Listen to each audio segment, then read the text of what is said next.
Pittsburgh. I do, because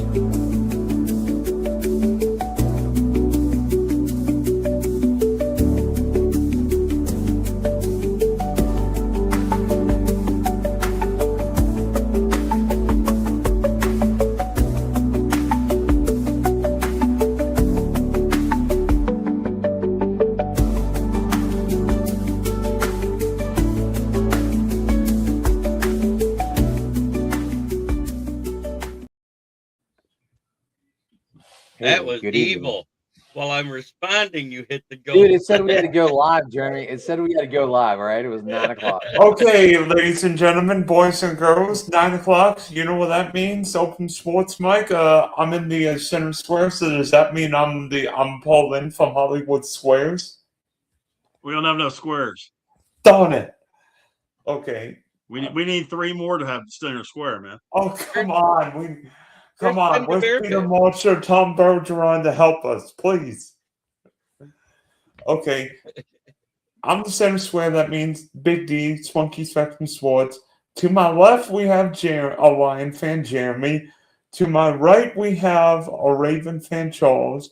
Down here to the bottom left, we have a Packer fan, Jason.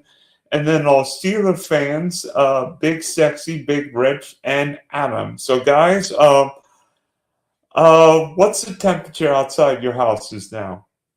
-5 with the wind chill. I was going to say, I think our mine is 15 with the wind chill. 33.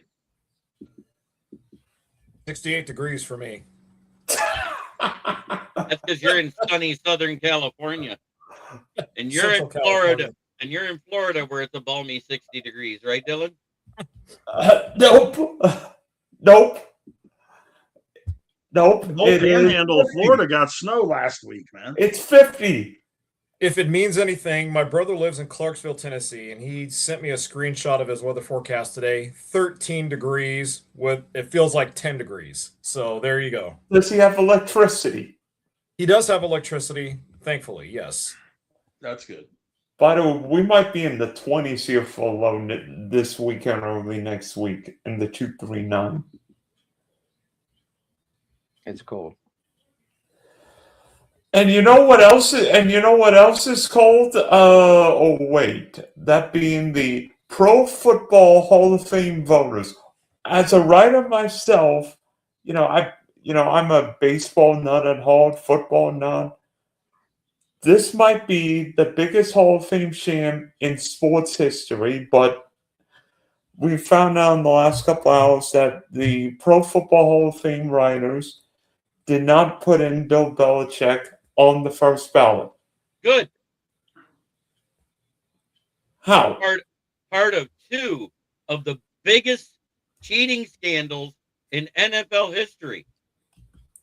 Deflategate and Spygate. Whoa.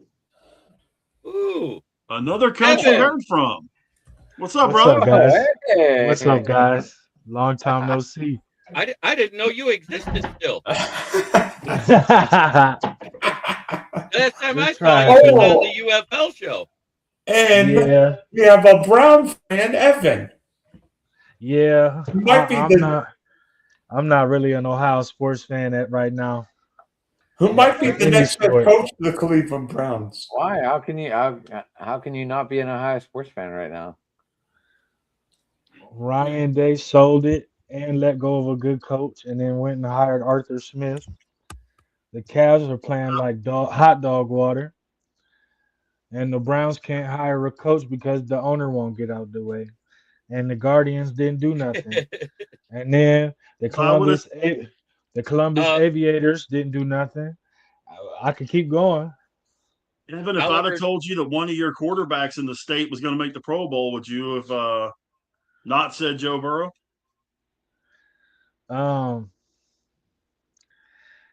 I didn't see that coming, but I understand with foresight why they did it. Because he's the I think I have an 7th best quarterback. Oh no, he didn't deserve to go to the Pro Bowl, but I think because you look at it with all the injuries, and he sold the most jerseys out for all of the rookies. He's got the most publicity. Why not? Yeah, I want to back up what Zach just said there. Brian Hartline left for a head coaching job. The mistake was keeping Ryan Day in the first place and not giving it to Hartline after he lost 4 straight to Michigan.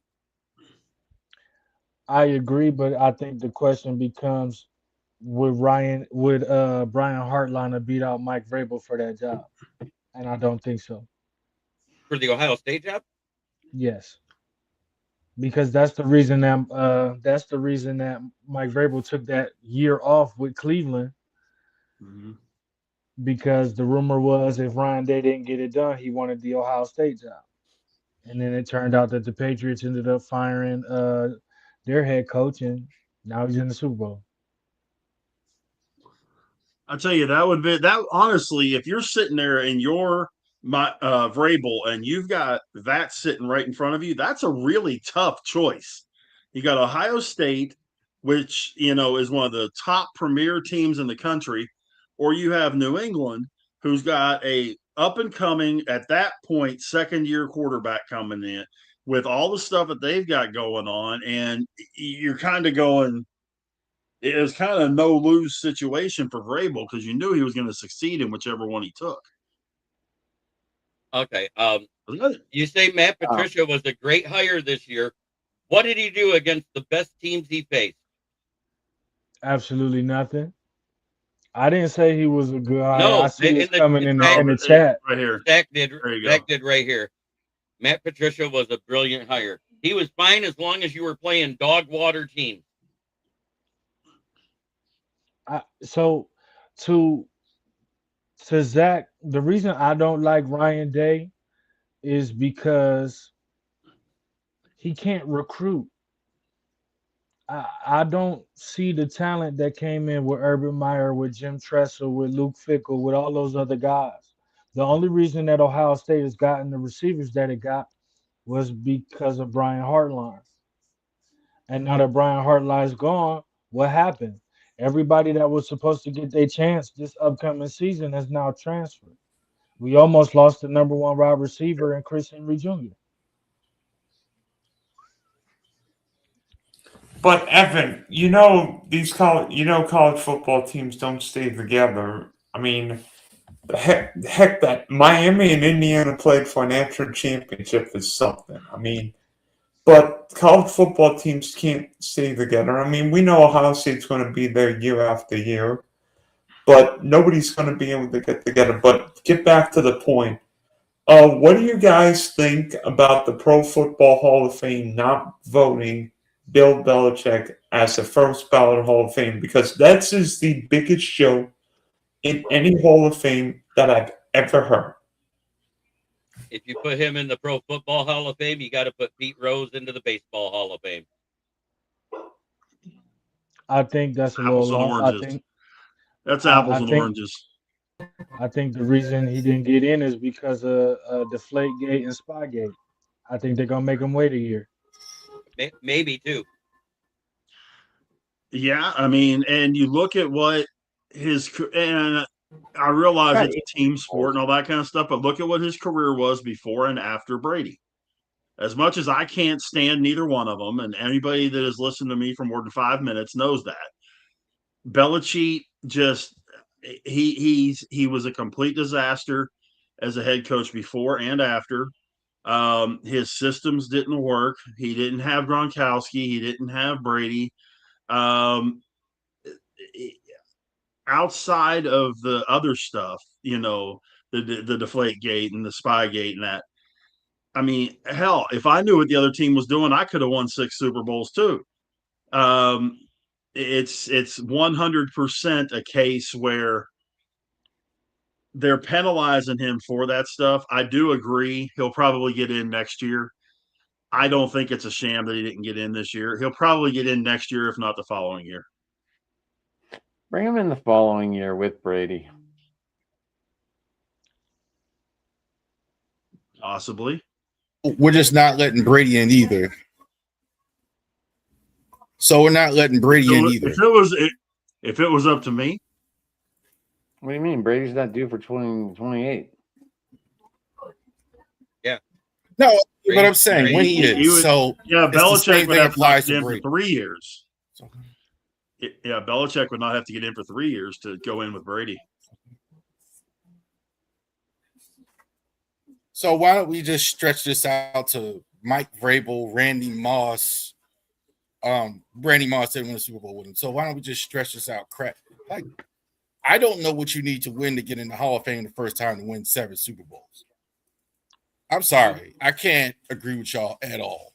And I'm a Ravens fan. I didn't even like New England and don't like New England. But in general, dude, 7 Super Bowls automatically get you in. To me, that trumps 8. anything else he did. It should get you So in, let's but say we're he also cheated. talking Belichick about has 8 Super Bowls. 2 as an assistant, 6 as a regular coach. we're talking about I absolutely agree with you. His championships, his accomplishments should get him in there.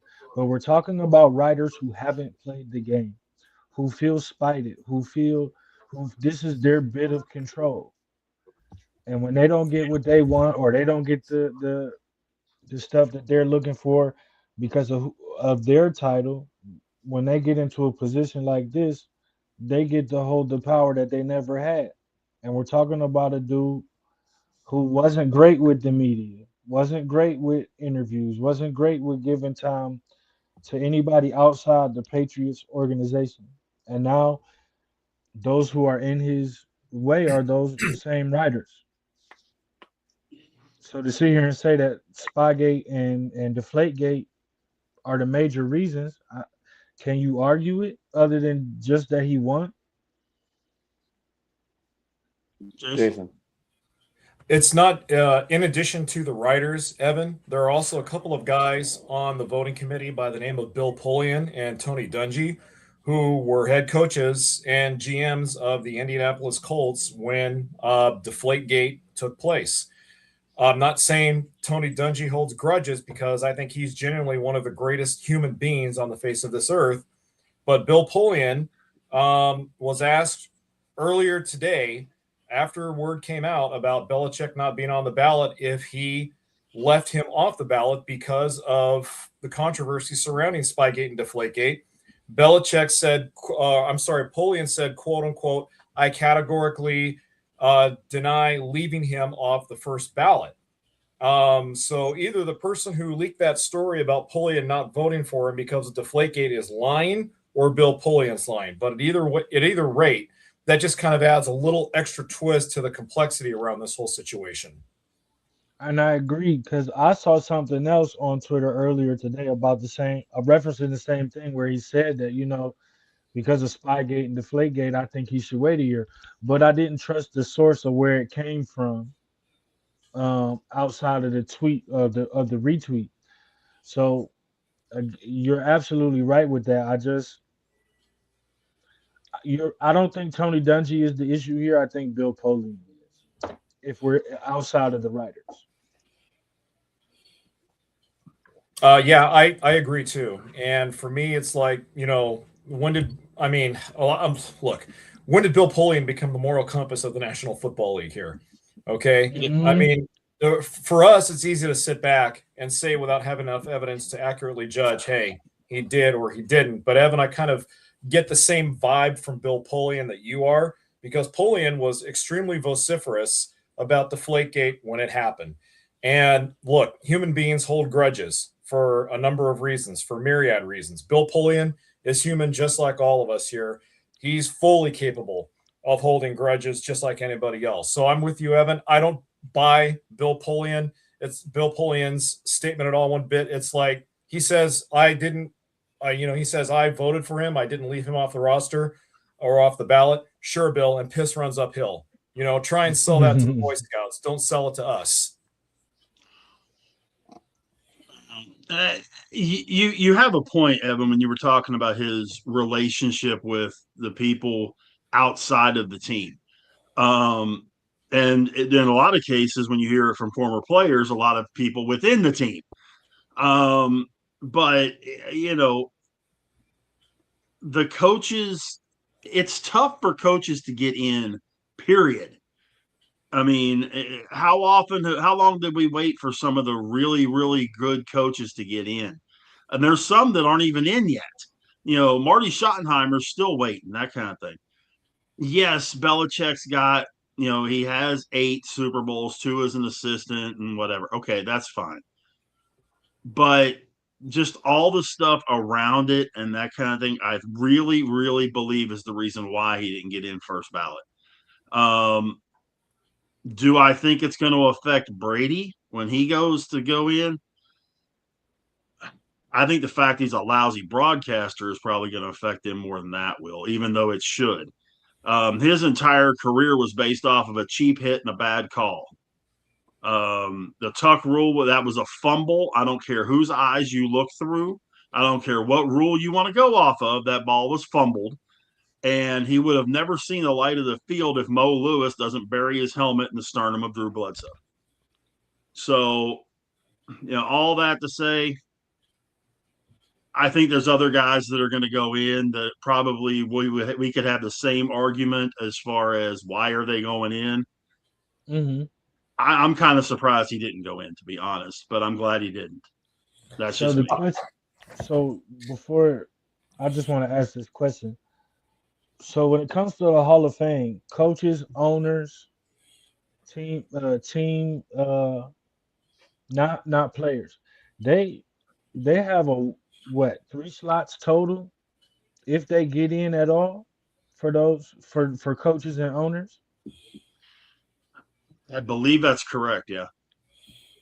So then would that mean that he's going against Kraft and who else?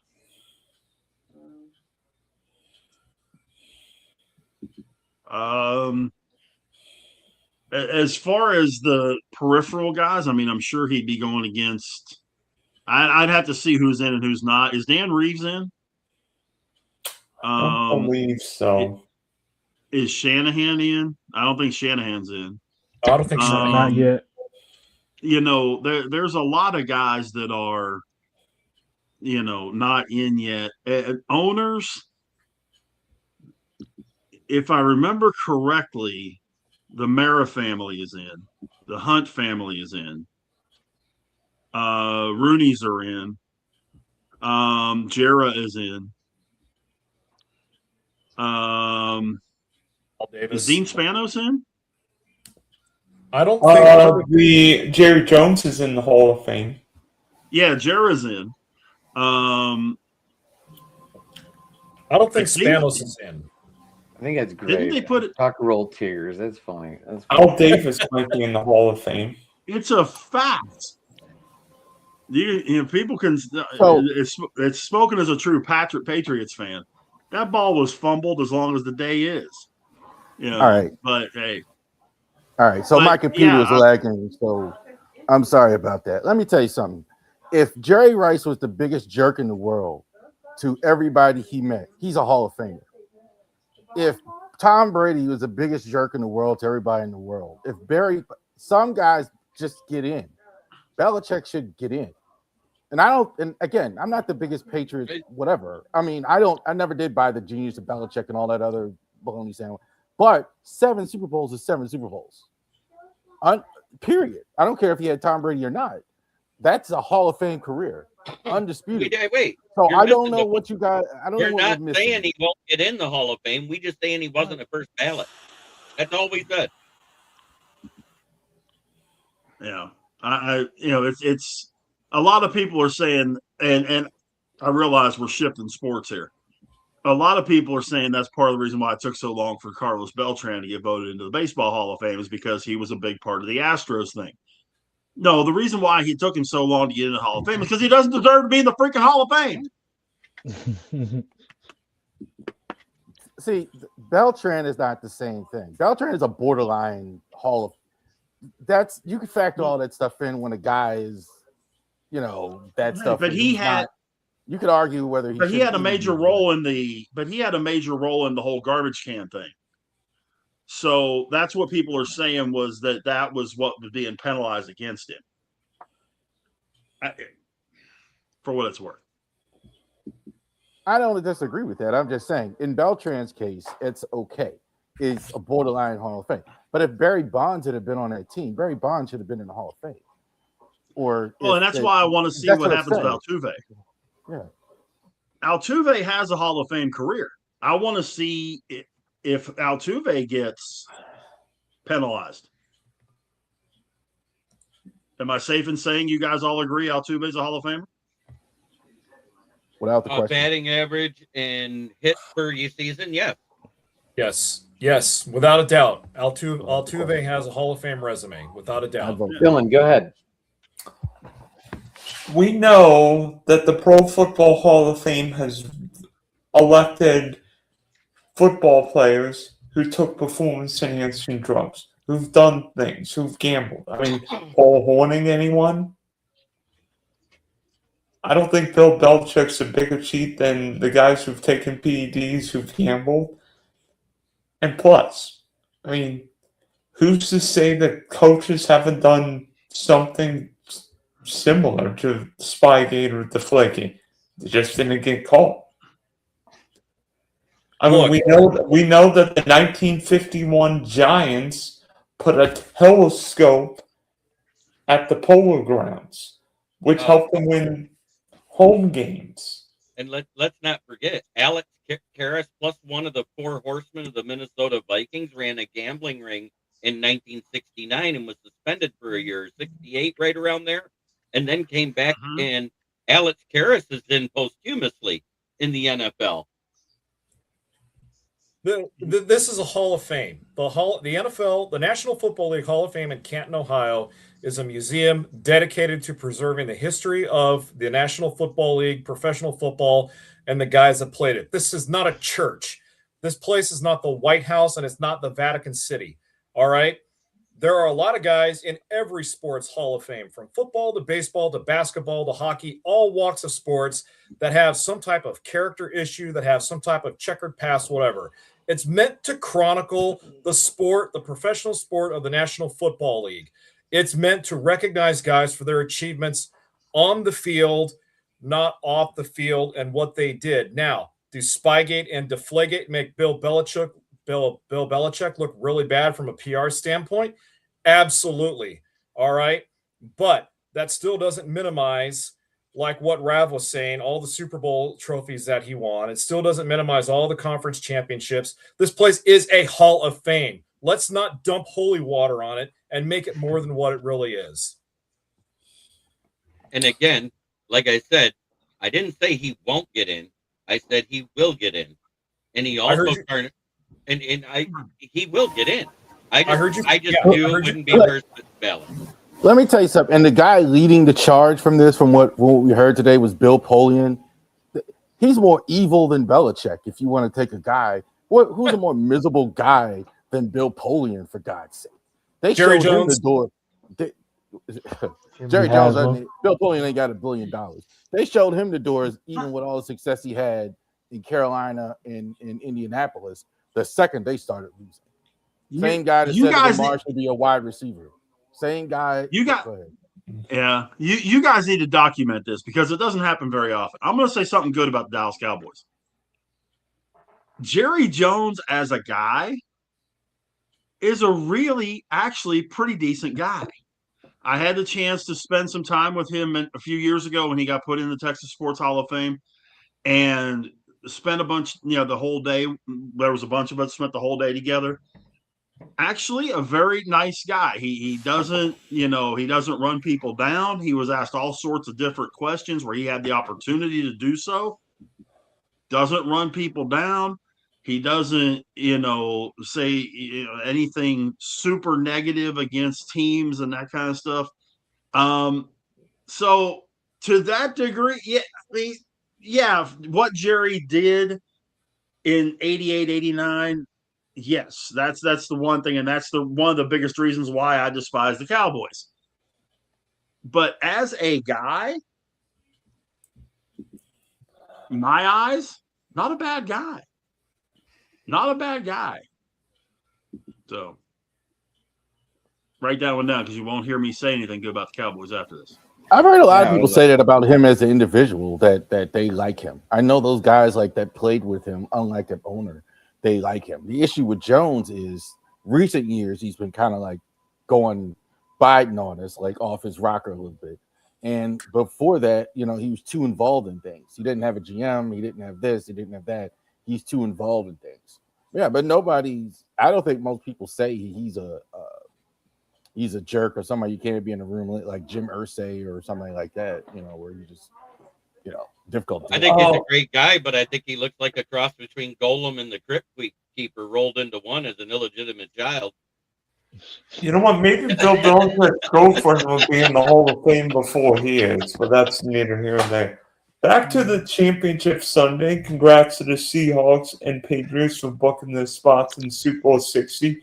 I think we need to talk about the first USC quarterback who's going to be starting on Super Bowl Sunday, and that's Sammy Darnold. Boy, the Vikings look like Sean McVay screwed himself by calling that timeout, and then if he would have challenged it, he would have lost his second timeout on that one.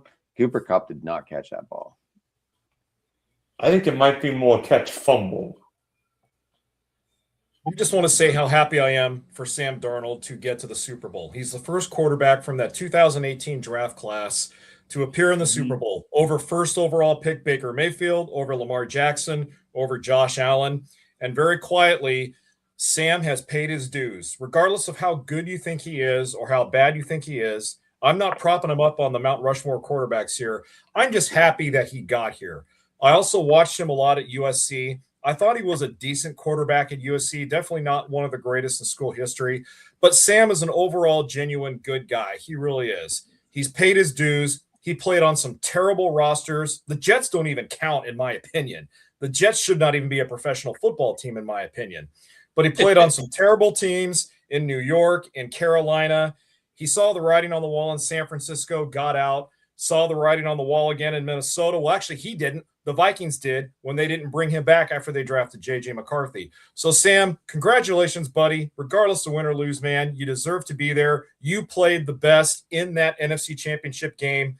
Congratulations. I'm happy for Sam Darnold. Do the Vikings regret Can I go through a quick list real quick? Because when you think about Keaton Slovis, Mark Sanchez, Sean Salisbury, Rodney Peete, Carson Palmer, Todd Marinovich, Matt Leinart, Rob Johnson, Pat Hayden, Vince Evans, Matt Castle, all these guys played at USC. Did you none real of quick them made it to the Super Bowl? He's the first USC quarterback. Yeah. Did you include Rob Johnson, who lost to my 1994 Fresno State Bulldogs in the Freedom Bowl? I did include him. There was also, of course, some current guys like, did you know Jackson Dart played at USC for a hot minute, as well as Ryan Leaf. Caleb Williams. Pat Hayden. So you got some current guys there, but it's hard to believe with that list of names that he's the first USC quarterback to make it to the Super Bowl.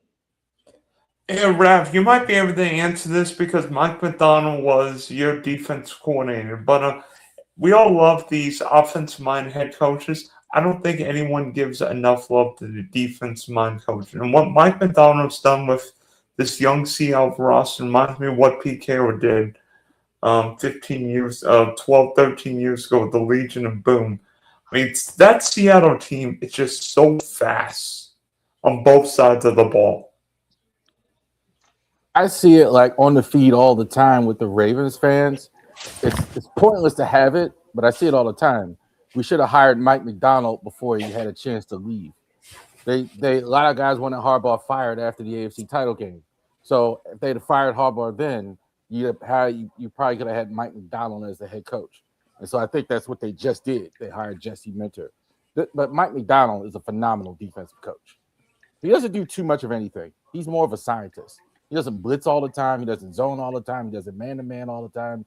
He kind of feels the situation out and has a really good feel for the situation. So, yeah, Mike McDonald as a defensive coach is phenomenal, I think. Which makes him unpredictable. Mm-hmm. What's up, Mike?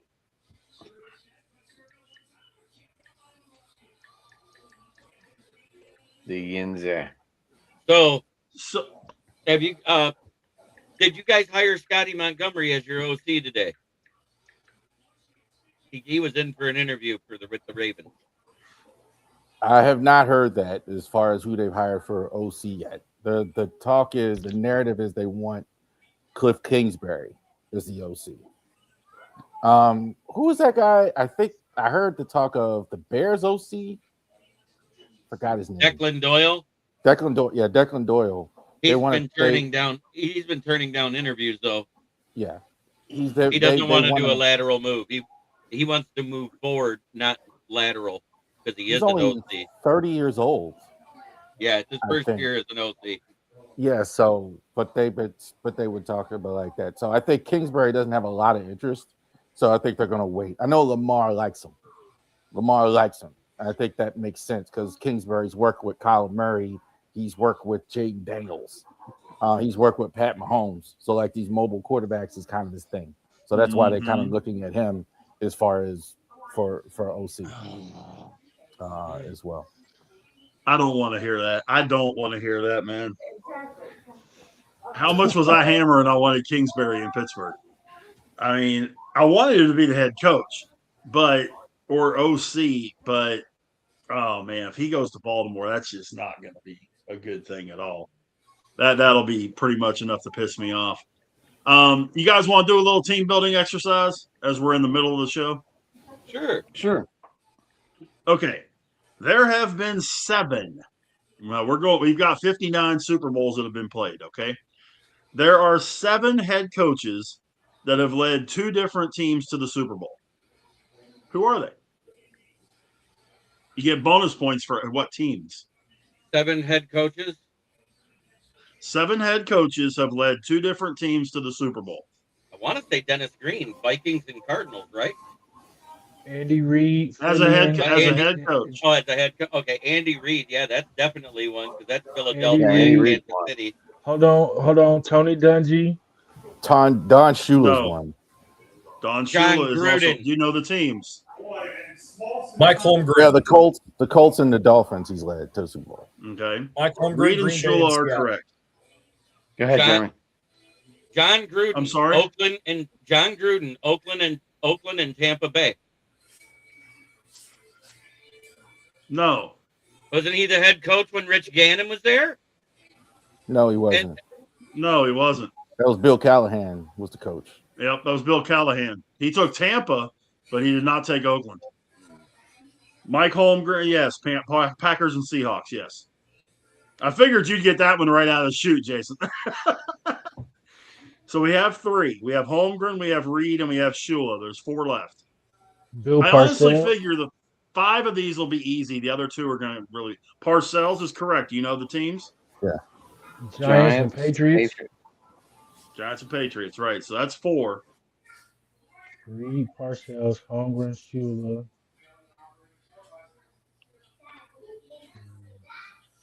Are they in my lifetime? Evan, did you say Tony Dungy already? Yes, I did, but that was wrong. Okay. John Fox.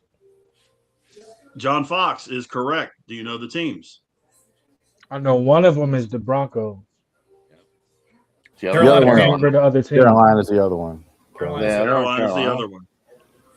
Yep. So Fox, Holmgren, Parcells, Reid, and Shula we have. There are 2 left. Wait, what about Dan Reeves, Denver Broncos and Atlanta Falcons? Yep. That's one of them. We got 1 left. Okay. Is it Dick Vermeil? It is. Do you know the teams? The Rams, and I want to say there's a team in the NFC. The Eagles, yeah, was the other team. The Eagles, 1980. Yep. Yeah, they made a movie out now, of it. Now, here's the fun stat out of all that. None has ever led 2 different teams to a Super Bowl victory. Right. 7 of them have taken 2 different teams. None have taken 2 different teams to a victory. Crazy stuff. So, thought that was kind of interesting. That's a crazy stat.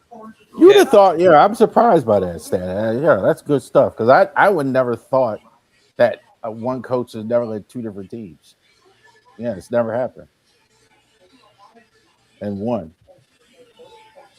So have you guys, I'm sure, have seen that there's some people that have completely lost their minds and want to see these championship games and playoff games played in neutral sites with a roof where they're climate controlled.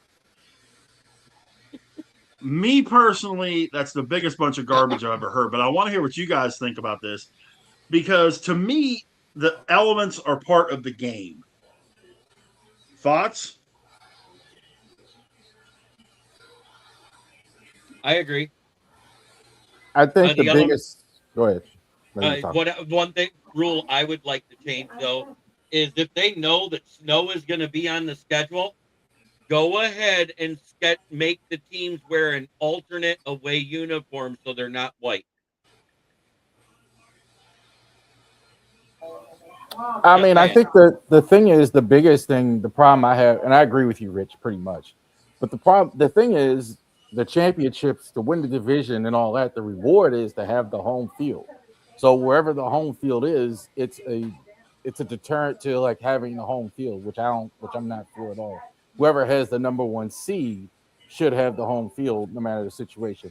Everybody's complaining about what happened in Denver, where that second half was ridiculous. You couldn't even total uselessness of that. That's awesome. But I understand that, but I mean, I think that is what it is. I think that shouldn't change, in my opinion. Like whoever gets the number 1 seed, whoever went, should have the home field in the championship round. And all of us, except for Jeremy, could have that happen at our team's home field. That we could all have that happen in Cleveland or in Green Bay or in Pittsburgh or in Baltimore. We could have that. So we got a question here, though. How about this one? We know Francisco Mendoza is going to be the number 1 pick going to the Raiders. Thoughts on this since Max Crosby wants out? I think it's going to take a lot more than just T. Higgins to get Max Crosby. I think that the Browns are going to have to fork over some first round draft capital, whether this year or next year with it, and possibly some mid-rounders. Because T. Higgins, while he is a talented receiver, he's technically not a 1 on most rosters. He'd be a 1 for the Raiders, but he wouldn't be a 1 on about 10 other teams. Yeah. I mean, if he was in someplace like Dallas or Minnesota or something, yeah, he wouldn't be the 1 there, but or even Detroit. I think trading your top player for another player is not a smart move. If you can't do what the Jets did this past trade deadline when it comes to trading your best players and you have the number 1 pick, what's the point to trade them? If I can't get more assets to build around my franchise quarterback, since I'm going to take them before I have the pieces already set, I need more pieces so that I have more swings at the ball so that I can make this work. So if you're just trading for a T. Higgins, it's not worth it. What if it was Crosby and a 1? But you went. Listen, if I'm the Raiders and I'm trading Max Crosby, I need 2 1s, a second, and maybe a third or 4th. I'm that bad. What are you guys talking about? Wow. The question that was asked. We had one of the listeners throw this question out here, Dylan. Here's the problem. Max Crosby costs more per year than T. Higgins already, and the Bengals are close to cap hell. So you'd also have to have them take on part of the contract for Crosby, which they can't afford to do because it'll put them in cap hell by taking on T's contract plus part of Max's. It would be because they're still paying Carr for that extension, aren't they? I believe they have 1 more year on it. Yeah, this is the last year of Carr's extension when he was extended. Yeah, I think this is the last year of that extension. No way. The Raiders are definitely a rebuild. No way I would trade Max Crosby for T. Higgins straight up. I think they're 2 totally different players. But if Cincinnati was going to give you their one and T. Higgins for No, Max Crosby, no, couldn't do it. We've had this discussion a couple times. If I'm the Raiders, I'm looking at what the Browns did last year. Reason being, I know you want to be out, but you're the only thing selling tickets. Ashton Genty wasn't that great last year. Brock Bowers is the only other thing we have on this offense. We have no offensive line. If I'm going to trade you, I need to be able to not only have somebody that can fill your spot, but also be able to fix the pieces that are needed for Fernando or whoever they were to pick to get the ball to a guy like T. Higgins. It just wouldn't make sense. Even if I but could does trade, let's Crosby say have that value? no, but again, that's a great question. The answer to that is no.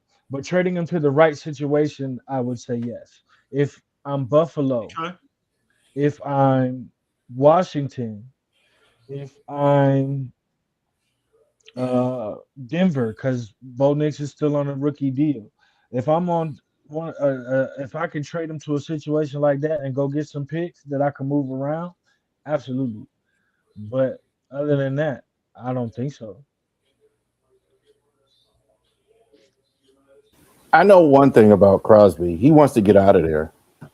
He does. I And don't. we I don't do understand imagine. this, Walter. We do. I And can't imagine he wants to stay. Like And regardless. I am making a bold prediction right now. Max Crosby will not be a Las Vegas Raider on opening day.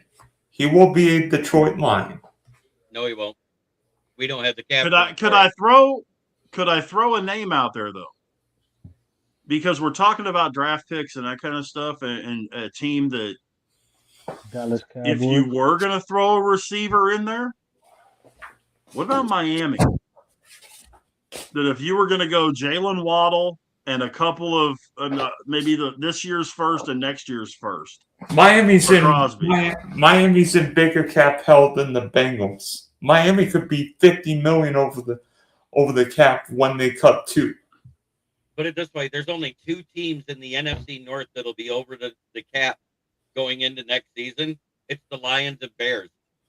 Everybody else is over the cap. They have to start restructuring. Yeah, I was just thinking Miami with the receiver and the possibility and needing the defensive presence. Because Crosby is a presence. Evan is 100% right. He is a presence. Miami needs linemen. Miami needs offensive linemen. They can. What about Max Crosby to Dallas? I know. No, I don't know their cap situation. But if you're talking, just hear me out. I don't know their cap situation. But if we're saying trade for a receiver, Pickens can be available on a new contract. They just got how many picks? Do that? They can give up some picks to put him next to Quinnen Williams, and now they have a formidable offensive line, and it puts them in a Super Bowl window. And Jerry will find a way to pay the money. They are going to be way over the cap. Yes, they could probably. They would be better off dumping CeeDee Lamb than they would Pickens. Wow. From cap space. Now Lamb going to the Raiders, yeah. And then they do have 2 2s. They have 2 1s, 2 2s, 2 3s this year. They have 7 picks in the top 4. So by the way, Dallas, if they did something like Lamb 1, 2, and 3 this year for Crosby, I could see it working for Dallas, but outside of that, the salary cap is going to bite them too hard. Dallas is $30 million over the cap right now. Yep. Right. I looked at But their if they two can- teams that are good teams that are really far under the cap. The Titans have the most cap room. They have like 80 million. The Chargers and the Rams are the 2 teams that are really cap space, and they could do it. I think both teams could use that a team. The Chargers, I don't think, because that's going to be in division, so maybe they don't want to do that. I think the Chargers need a lineman. And I think the Rams have 2 picks in the first round as well. 2 1s. They do have 2 picks. Yeah, so I think that's a That's But- a situation where you get a number one pick if a team has 2 picks. But the Rams don't need a defensive lineman. The Rams need a corner, wide receiver, and a right tackle. I think the Rams take Max Crosby if they can get it. No. The Rams are the one team that don't need a pass rusher. This scenario, I could see the Eagles more than the Giants.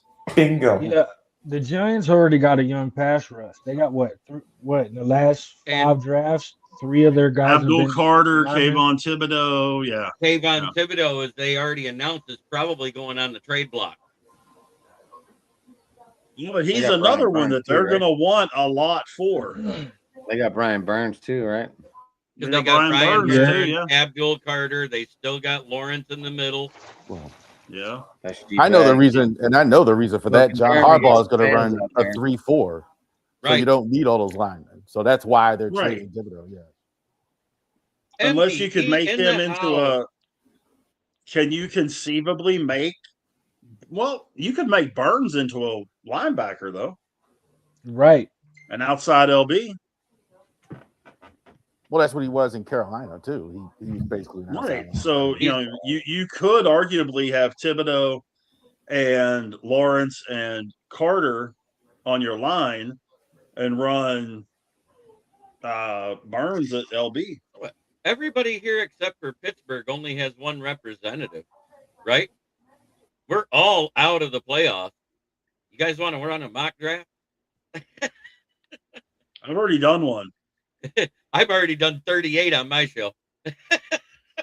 Well, Jeremy, my team doesn't have a first-round pick, so I'll Yeah, mess you up. Yeah, you messed up the first pick by not having one. Yeah, I mean, I was just say I've already done I did a full first round one. I've been doing full 7-round mocks on my channel. I don't release one till after the Senior Bowl is over. Then I'll do a mock draft. I've got a question, Rich. Who do you have the Jets taking at 2? Hold on, let me pull it up. I got him taking Ruben Bain. That's what I would do. I have the Jets taking Orville Reese, the linebacker from Ohio State. Is what it is. I say Ruben Bain because they need edge help bad. They're with no pressure. They had no interceptions last year. I've got them taking David Bailey out of Texas Tech. I think the Jets aren't smart enough to take an Alvin Reese. Like, he's like Micah Parsons. I think you could get past. He could fill that pass rush spot if you use him right. But the Jets. This is why I actually have Reese going to Cleveland. Yeah, like that's no. I have Reese going to Cleveland. Michael Ward wants to do a draft. Orville Reese. That makes more sense to me. I love you, Rich, but I think you're losing it. I have the Browns. Well, if you look at it, Arizona's going to go line. Tennessee's going to go O-line. The Giants are going to go DB or wide receiver. Wait. Time out. The next defensive line spot is going to be Cleveland. Time out.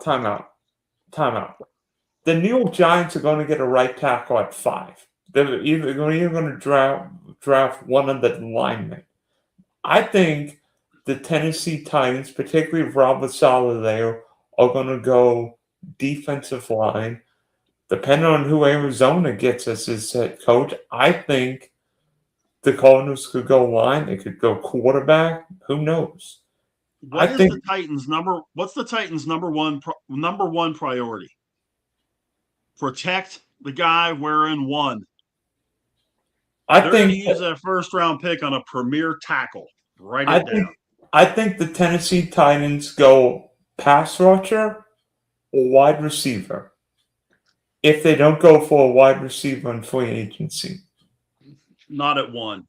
Not with their first rounder. There's no way. They got to protect Ward, man. If Ward gets killed back there, it's not going to matter who he's throwing to. They're not going to put any points on the board because he's going to be on the IL. And anybody know the backup in Tennessee? Because I sure as hell don't. So what? He's better than your quarterback. No, our quarterback that's going to be out there next year wearing, is going to be perfectly fine. That kid wearing 18 is going to be perfectly fine. So wait, a 43-year-old Aaron Rodgers with no line thought and number no 8 wide back. receiver? No, I said 18, not 8. 18. Well, Howard. Well, you Howard are just wasn't even. convinced about Will 8 Howard. will be back.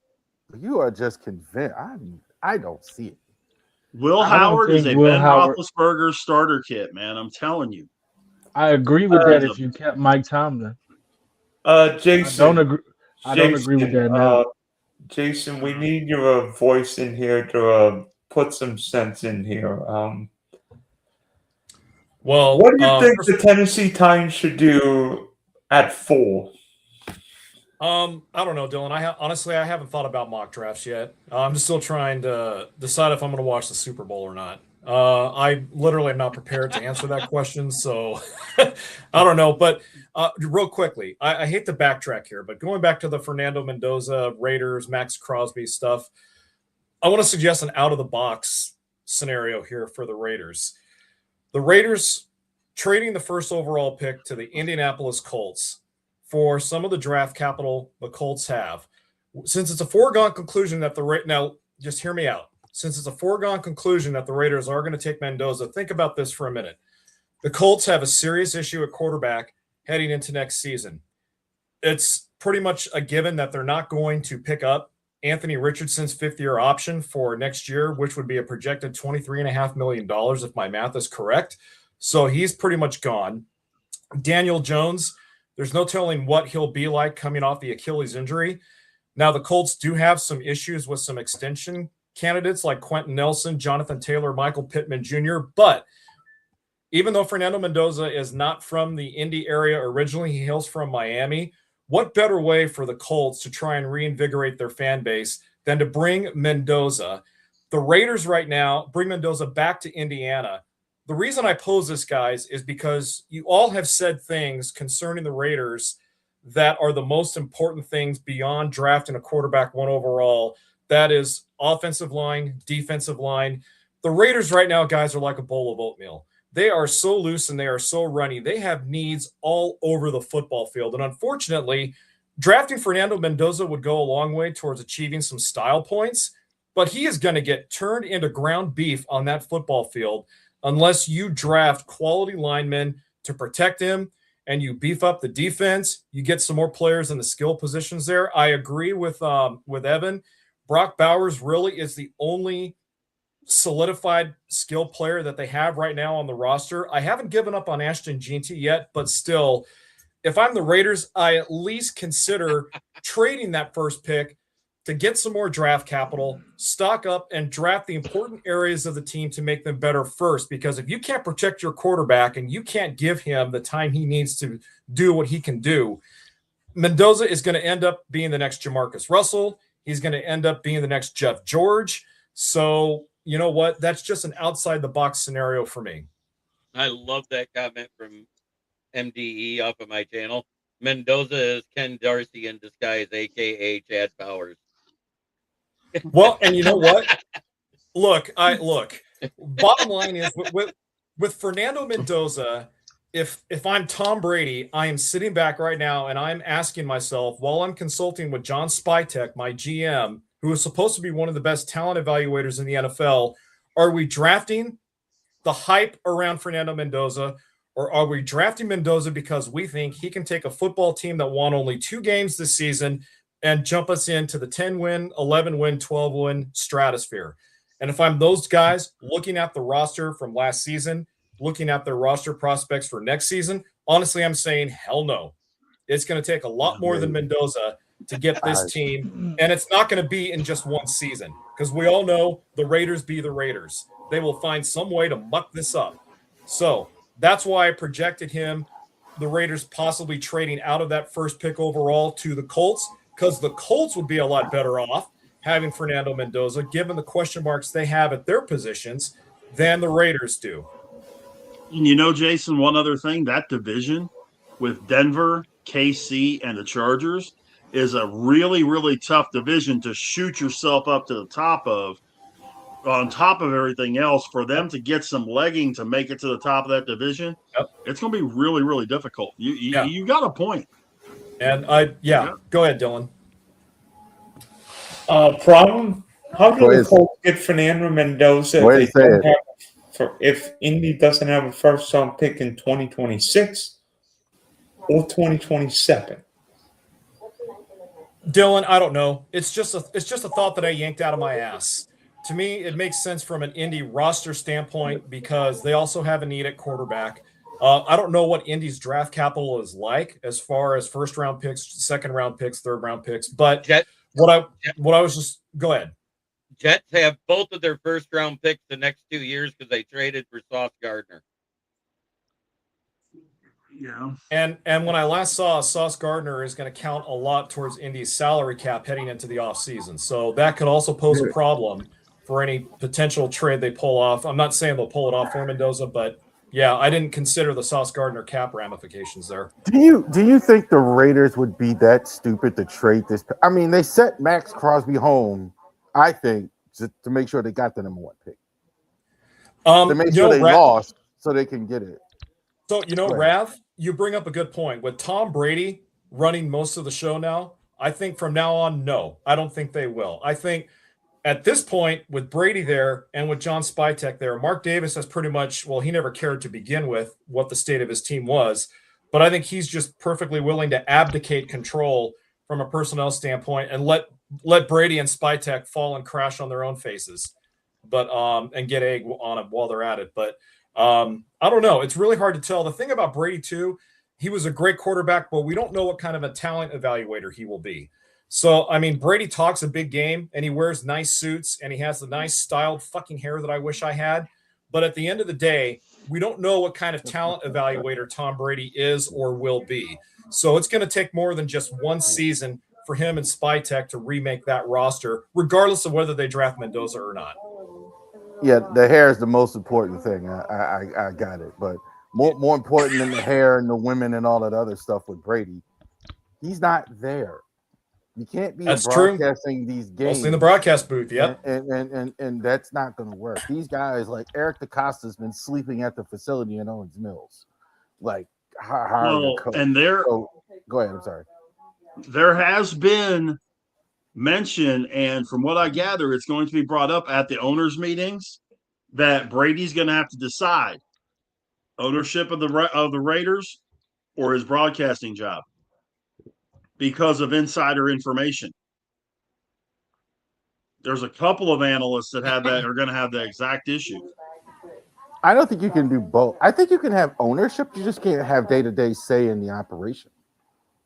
That's Brady's got day-to-day say in the operations. Brady's got final say outside of Mark Davis and be the announcer and be, he does have restrictions on him with Fox. He can't go to the facilities like a lot of these broadcasters, be in production meetings and all that stuff like some of these guys. So he does have some restrictions on them. But yeah, I agree. I don't think you could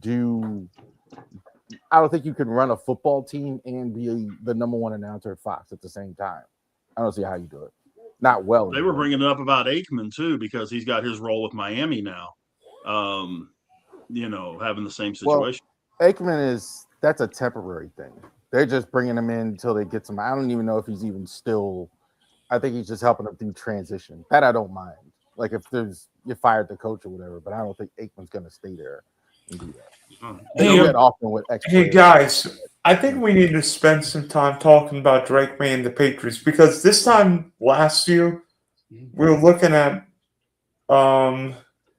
the Patriot previous head coach being one of the worst coaches in history, saying that like Jacoby Brissett was better than Drake Maye. And now the Patriots are back in the Super Bowl for the first time without Belichick or Brady.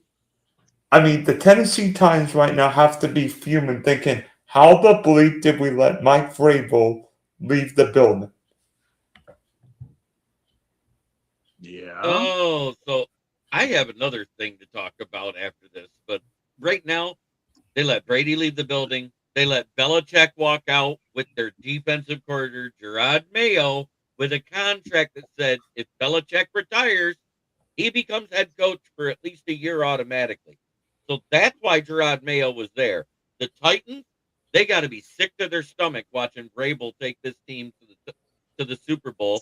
just as sick as Vikings fans have to be watching Sam Darnold lead the Seahawks and look great in prime Excuse me. time all damn season when they said that's when he failed.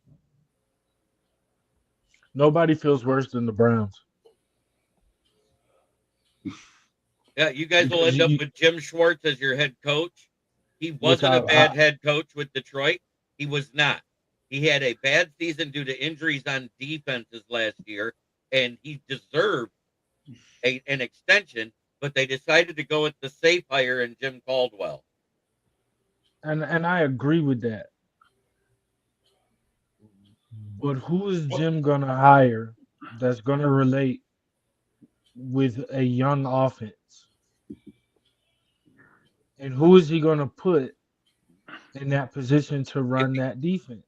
If he's smart, he can run the defense. He needs a good offensive coordinator before Pittsburgh or Baltimore soups him up. Bring in Cliff Kingsbury.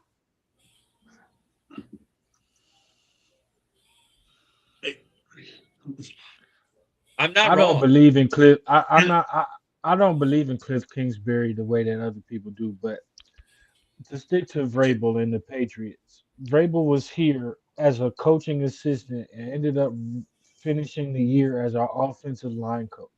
He took over the offensive line in like week 4 and was coaching offensive line and tight ends by week 8. And we let him go to give Kevin Stefanski one more year, who I think is going to have success in Atlanta. But that's a different conversation. Well, I thought so too until he brought in Bob Quinn as his advisor, the guy that advised him to trade for Deshaun Watson, because that guy got me fired in Detroit. We better get him.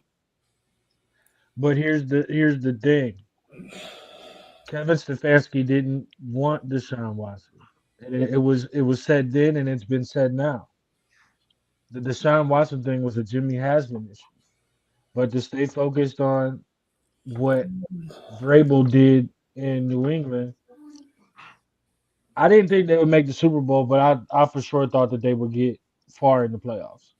I felt like they were 1 or 2 pieces away, but this brings the question of what we were talking about with Mendoza. Do you really take Mendoza if you don't feel like you have that kind of head coach?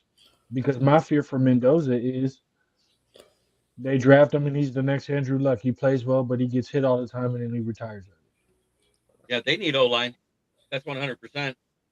Dylan, you asked about Drake Maye. My feeling on Drake Maye is I've heard a lot of arguments from all the pundits and the prognosticators saying, well, he had the easiest road to the Super Bowl. And yes, New England's strength of schedule was not exactly a meat grinder. But look, regardless of the strength of schedule or not, you still have to go out, you still have to play the games, and you still have to prove that you can win the games. And Drake did that. There's still some things about Drake's longevity that I even question, I have concerns about. But look, all right, he came through when the chips were down, especially when that weather got really porous in Denver. He proved that when he couldn't make plays with his arm, he made them with his legs because he rushed for 150 some odd yards in that game on just 11 carries. So he deserves to be in the Super Bowl because he made the plays when they had to count. Am I anointing him the next Tom Brady? Am I anointing him the next Steve Grogan? No, I'm not. I'm just saying that throughout the entire course of the season, he won the games regardless of strength of schedule or not that he had to win. And he helped get New England to the Super Bowl. So that's my thought on Drake. So, and to cap that off, in the playoffs, they probably had the hardest road. He faced the number 1 defense, the number 2 defense, and the number 5 defense in the playoffs. And now one thing I like about Drake Maye, he doesn't get rattled. You see him in a pressure situation, and he's just like it's 8 minutes left in the first quarter. He keeps that same demeanor. He's not, you know how some quarterbacks you can tell they're getting rushed, they get happy feet, all that kind of stuff. Maye keeps his composure the same all the way across the board. Do I want New England to win this Super Bowl? No, of course not. But the whole premise of what Drake Maye, I think, is going to be, if he keeps his mindset like it is and continues working with Mike Vrabel, and then they bring him some more tools like a number 1 receiver, that sort of thing. That could be that could be a pretty dangerous team for the next few years.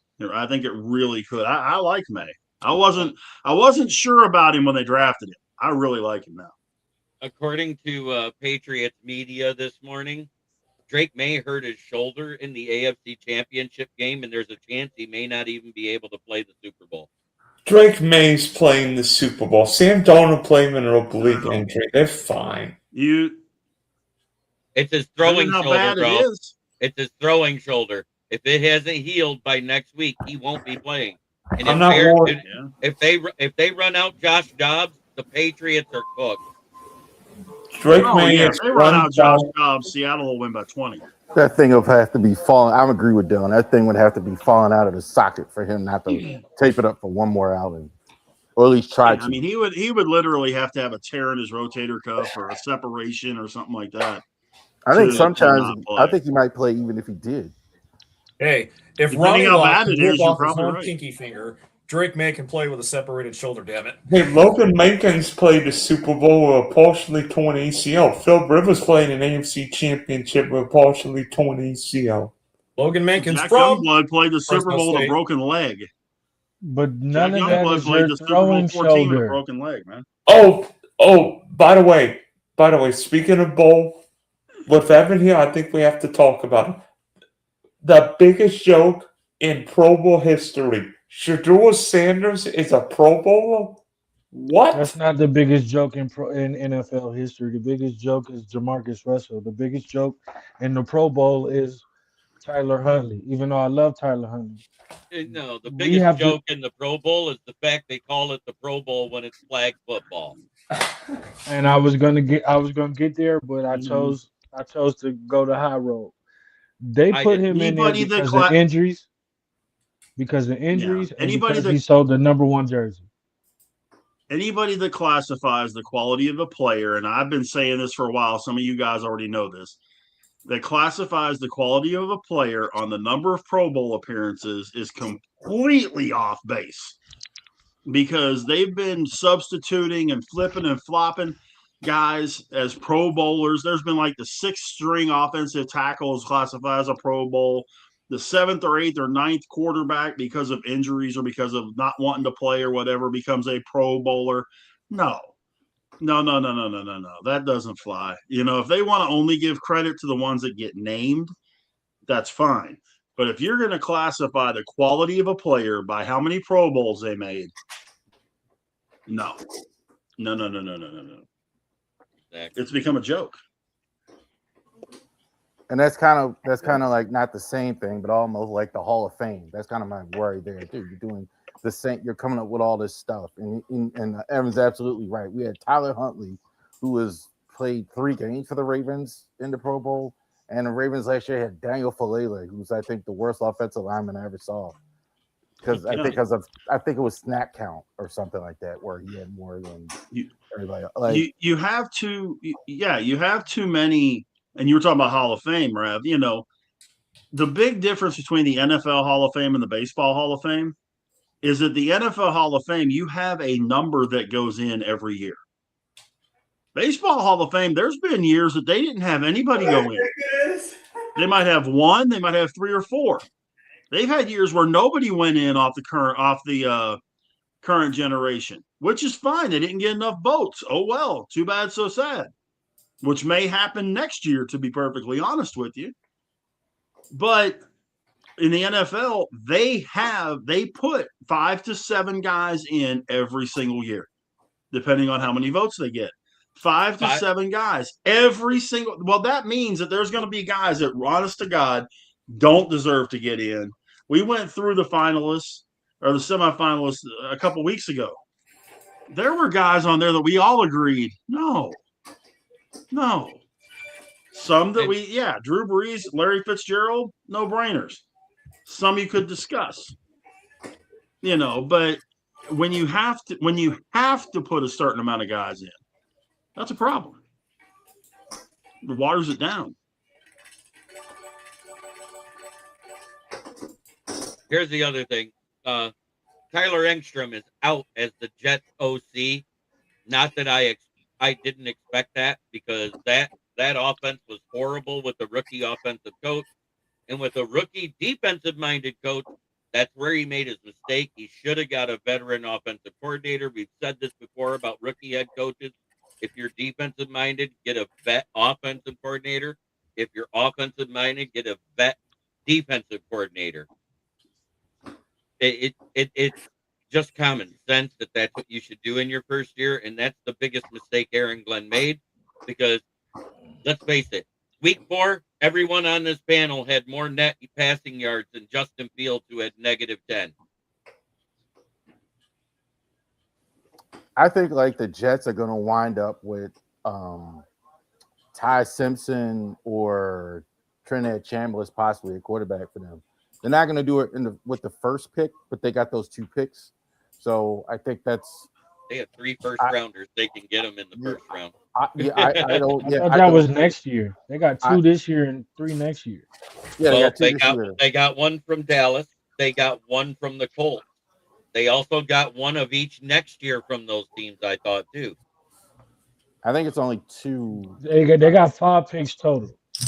The Jets have the Cowboys' 2nd round pick this year, the Jets' 1st round pick this year, and then next year it's I think either one Dallas. I think Dallas's and Indy's 1st round pick. It may be Green Bay, but I'm not sure. Hey, Adam. I'm trying to think. Who would be the worst Pro Bowl quarterback you can remember besides Mr. Huntley or Shador? I don't know. I haven't watched the Pro Bowl in years. The last time I watched the Pro Bowl was when Sean Taylor took out the punt returner for a concussion, and that was the last year they had real tackling. I've got one. What would you rather do than watch the Pro Bowl? But instead of a good thing, it's got to be like almost a punishment. I would rather gargle shards of broken glass. I'd rather say something nice about the Cowboys. Oh man! Yeah, like I can't get like I'm not like it's flag football. I'm not that into it. Yeah, I mean it's the only true All-Star game is the MLB All-Star game because it's the only game that doesn't completely change the game. You know, the NBA All-Star game is nothing but a pickup game. The next person that plays defense in the NBA All-Star game is the first. The NHL All-Star game is kind of the same way. You're not checking anybody. You're not, the score becomes like 14-13. Major League Baseball, you actually play the game. You're out there playing a legitimate baseball game and playing it to win. That's the only All-Star game in the major sports that to me is, then you get the NASCAR and the MLS and that kind of stuff, which is a different kettle of fish.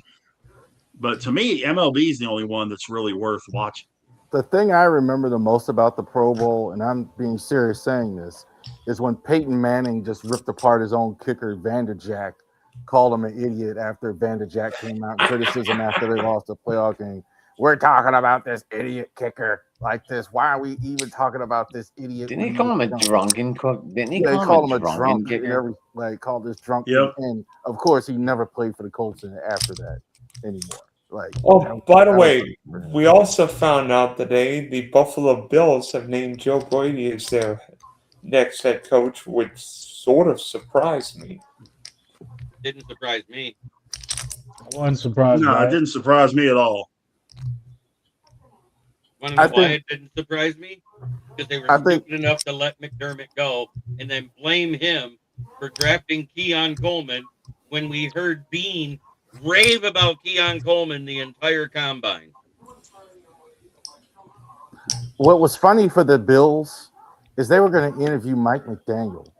So let me get this straight. So you're going to interview the guy, you fired the guy because he's not winning Super Bowl, but you hired the guy they kept finishing ahead of to fix your problem. Like Brady was the only guy that wasn't a complete joke. I mean, they interviewed Rivers. Nobody else really was available that they would have liked. So they just went with Joe Brady, which makes which I don't have too big of a problem with. McDaniel Josh Allen withdrew his really likes interview. And with McDaniel went back to San Diego and said he's not taking any head coaching interviews. So he's going to stay in OC is why they went with Joe Brady too. I'm surprised nobody wants the Raiders job. I'm a little surprised. I mean, the Raiders are kind of crazy, but like you get at least there, you get the number 1 pick. So at least I know like the quarterback and what I'm getting and all that in terms of that. In terms of that, like, but the Browns, I get it, and the Cardinals, I guess I get it too. They just don't know what both of those. I think both of those teams are way more interesting than the Raiders, and it all has to do with the number 1 pick.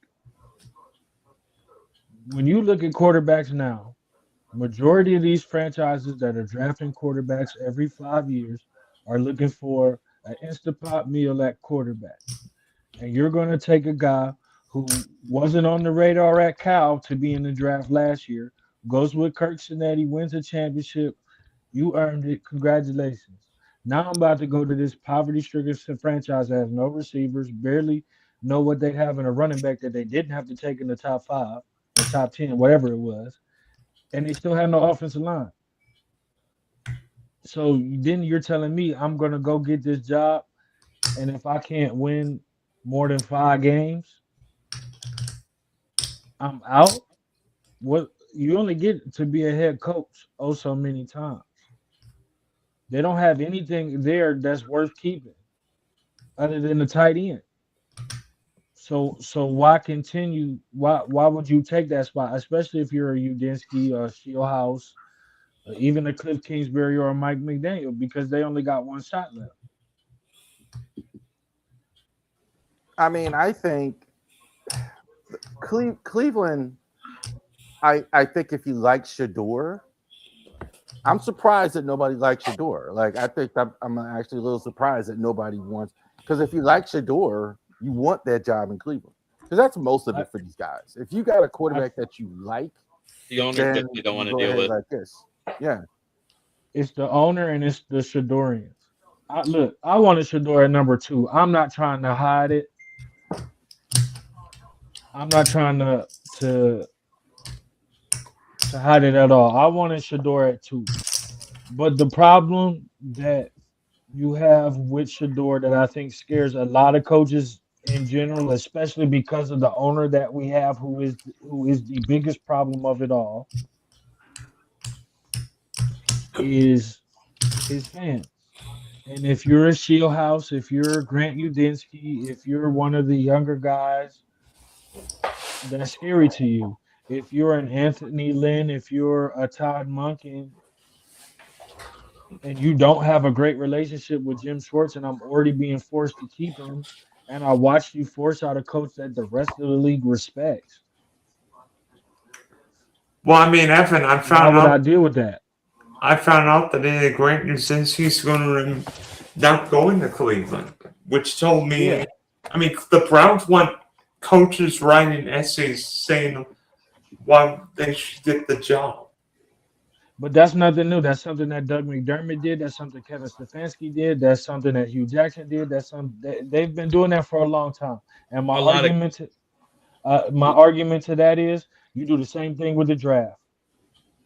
That's not the problem. The problem is that every coach that Jimmy Haslam has hired, he has had something to do with their staff. Every GM he has hired, he has had something to do with their staff. He is always in the way. Look at Mike. Go back and look at Mike Patton as a coach of the Cleveland Browns and look at his staff. Look how many of those guys are coaches in the NFL right now. Head coaches, offensive coordinators looking for their first opportunity at jobs or their second. I'm not going to argue the owner. The Shador pick was the owner pick, because otherwise it made no sense. Why would you take Galen Gabriel in the 3rd round? Because that was a Stefanski pick. They have the same. They have the same management. Yeah, it made no sense. So that, and when I saw this, like, this is the owner telling them, forcing their hand. On top of that, Stefanski didn't want Shador because of the thing that happened with his grandfather years ago. That's not the same family. That's been proven. It's not the They- same family. it's not his grandfather because that's what everybody posted and said. It's not. So the story is that, or the post was that it was his wife's father or grandfather, one of the two. It's not the same person. It was debunked by Mary Kay Cabot and somebody from ESPN a couple days after the major report came out. It has nothing to do with that. If I can go back and find it, I will. I think the narrative around Shador is just like people just don't. I mean, literally, I don't know if you guys watch Jason Whitlock, but every Not at single all. day, this fool is making videos about Shador and Dion every single day. And now it's not just him, but it's a lot of. There's a lot of like there's a lot of negative with Shador where I think that's unfair to him in terms of that. I mean, we don't know if he's any good or not, honestly. I mean, him and the stats with Cam Ward are about the same. I mean, they're not that different. So we still don't know if they're any good or not. But you only hear it with Shador. You don't hear it with Cam Ward, right? So that's the whole thing. Like, I don't know if there was another young coach also too that would take. I mean, I was just sitting today with the Steelers interviews that they didn't do well. Like Chris Shula and Shieldhouse didn't do well in interviews. So that's the report that I got from my insider with Cleveland, is that Grant Udisky didn't do well on the second one, which I kind of find hard to believe, but it is what it is. I always felt that Nate Shieldhouse was their guy. Nate Shieldhouse and Andrew Berry have ties to each other.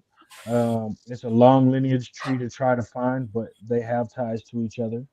Um, Evan, what here's a completely out of left field question, but it couldn't happen. What happens if you got a healthy Deshaun walking into training camp next year with Shador there? I mean, does Deshaun get any sort of a shake, or are they just going to kind of let him sit there till his contract's over and just keep paying him and let everything else happen around him? the narrative by week 13 was a question of if he's healthy and Shador's playing this way and they decide to pull him, because that's when I think that was after the Raiders game. Uh, I think he had lost two in a row. The question was, well, Deshaun's finished his rehab. He has the open practice window. What's going to happen? The narrative then became he's going to go into training camp and he's going to go and battle Shador. And I think with a new head coach, that's what they would do while they build up the rest of the roster. And then next year, when you have guys like Arch Manning, who I think is going to be a bum, the Norris Sellers, and the many other guys that chose to stay, like Dante Moore, are going to come out, and it'll be all those quarterbacks next year. So I think that Deshaun Watson will play for the Browns at some point if Deshaun gets hurt, if Shador gets hurt. But I think he'll at least get the competition going into the year. Gotcha. You can't cut him. You can't move in any other way. And you No. look at it like this: you were a good boy. You did your time. You didn't do anything to detriment the team. You helped mentor my possible franchise quarterback if Shador is good this year. What's Why exactly not put wrong with him? I don't. who Is anything? What Achilles. exactly is the problem? with who? Deshaun, why isn't he playing? Achilles. Chili's. Well, he had tore his Achilles twice. He then tore what was it, his rotator cuff or the pivot bone around the rotator cuff. He chipped that against Mhm. Baltimore. He's had a lot of injuries around here, but I think the one thing that nobody wants to talk about, especially fans, is because fans are guilty of this, is the way they treated him during the entire situation with the charges that he was accused of in Houston. in the way that they would harass his wife, threaten his mother, verbally and physically, to the point where they couldn't do anything within the city while he was here. And I think that that destroyed him mentally way before he ever got hurt physically. I think I'm more on the second thing you said. Can he play? I agree with all that. I'm not disagreeing with any of that, but like it's like he hasn't been any good on the field. When I think he can. I think he can. The reason I think he can is because there each of the 2 seasons where he actually played some kind of games, you saw a little bit of flashes. The thing that I think people don't deep dive into what the problem was with him here, whether it was Deshaun, Dylan Gabriel, Baker Mayfield at the end of his time, or Shador, was that Kevin Stefanski's offense never evolved and it became predictable. And therefore, because it became predictable and you no longer had a Nick Chubb, you no longer had a Kareem Hunt, you could, in a healthy David Njoku, you couldn't do the things that you were doing normally or in the beginning when you won 2-time coach of the year. Do I think that if he gets a coach that knows what he's doing and knows how to mirror the run in the pass game and can do something, could he show some flashes? Absolutely. You don't just lose that talent overnight, but do I think it's likely? Most likely not. Not in Cleveland anyway. Unfortunately, it's not overnight because when has it been the last time he played an entire game? Not last year. Yeah, last year. No. Last Year year he before didn't play last. the entire game. It was the year before the Achilles. That was the last Yeah, time so he year played an entire game. And then before that, he came in, played preseason, got hurt, and basically almost missed that entire season, if I remember right, his first year at Cleveland. we're at about his 6 first year seasons he was now. suspended. We're at about 6 seasons now since we had the real Deshaun Watson. I mean, where he was really good in Houston and all the putting up stats, and he was on par with Lamar and all these guys and all these young quarterbacks. It's been about 2018 since we've seen it. I could be wrong about that. 2020. Yeah, 2020. Thanksgiving is when he torched Detroit on Thanksgiving, which led to Bob Quinn and Matt Patricia being fired. It's been a minute since that's a long. I mean, we've seen it before. Michael Vick was a guy kind of resurrected himself, after several years. We've seen it. Rich Gannon was a guy several years on the bench, kind of Geno Smith. Not totally impossible, but I don't know why you just don't send him home and just play. I don't know what. You don't send him home because he's not a problem in the locker room. And a lot of guys, although they didn't like the play on the field, they liked the person. And even though he wasn't somebody that Kevin Stefanski wanted, he was always a help to Kevin Stefanski. People don't talk about the fact that even though Joe Flacco had an idea of the offense and knew what it was from his time in Baltimore, it was Deshaun Watson that was on the phone with him in his early days and staying extra in Berea, where the training facility is, going over calls and helping them in that time.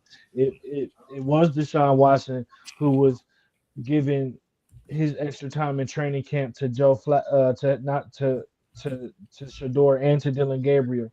More while Kenny Pickett tried to fight for his chance before getting hurt, while Joe Flacco sat and toured the both. He was the one that was at every game, being a head coach for these young guys. So I think sending him home would hurt you more than it would help you at this point. I think if you want to have him as all the things you just said, that's a third quarterback. That's a second quarterback. That's fine. I mean, if you want to do, I actually would have less problem with that. If you just want him just to, like RG3 kind of did with Lamar as a rookie. Hey, we're going to mentor. We got a veteran guy. He's just going to mentor. He's whatever. But all this competing with Shador, no, don't do that. If you're going to just go ahead and send him I'm not saying that's what they should do. I'm saying that's what the narrative is. I agree. My thing is, for next year, if I'm the GM of the Browns, I'm the head coach of the Browns, I'm going offensive line and receiver every round, all 7 of them. I got my 2 running backs. I got a tight end. I could pick up another guy in free agency at the tight end spot. I'm fixing my offensive line. Jim Schwartz is going to be here. I'm bringing back Devin Bush and Ronnie Hickman. Team friendly deals. My defense is set. A veteran here to fill in some holes. But I'm drafting everything I need for an offense so that I can know what holes I have next year, the following year, because it's a quarterback and wide receiver heavy draft. If I do everything to build around Shador or Dylan Gabriel, I don't really care if it's Anzumama, to be honest with you. If I do, whoever is throwing the football, if I do everything I can this year to build around them, like the Bears did with Caleb Williams, even though that's what they should have did with Justin Fields, but that's another conversation. Then I know what's next later. And then I can go say, okay, cool. I can go trade up and get a quarterback. I got an offensive line. Or I could focus and get another receiver here. Or I can see if I can get another pass rusher to kind of learn from Miles now before Miles retires or Miles is gone. But this year, no. I'm doing everything I can to build around the quarterbacks that I have. We need your Cleveland show back. Gentlemen, I think we need to have a little fun here. How about we do some trivia? I know Rich has got one for you, but I've got one for you. But before we go, I've been waiting to talk about something that happened here in Detroit. Like I said before the show, we hired Drew Pensing, and then we went ahead and took that offensive coordinator off the board, and Mike Kafka, who actually was the quarterback's coach with Andy Reid and Patrick Mahomes for 5 years before he became an OC. I think if Scotty Montgomery is hired as the OC as the Ravens, since we already lost our passing game coordinator, he was next in line for that as the assistant head coach. Mike Kafka becomes the passing game coordinator and assistant head coach, replacing him immediately. And I think it's a brilliant move because Drew Pensing is known for his run game, but he did make Jacoby Brissett actually look like a starting QB this year. Yeah. Jacoby Brissett's not terrible.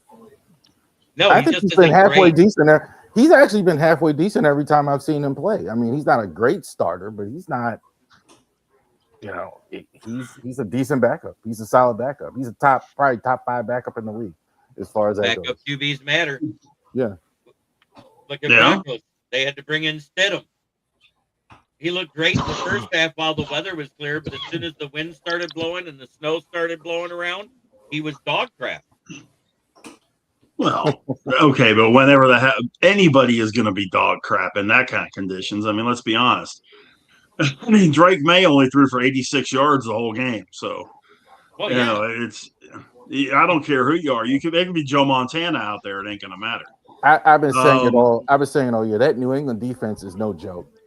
I think the problem is nobody knows the names, but Milton Williams, Barrymore, Harold Landry, Christian Gonzalez. If he stays healthy, man, this guy's a stud. Christian Gonzalez, he's awesome.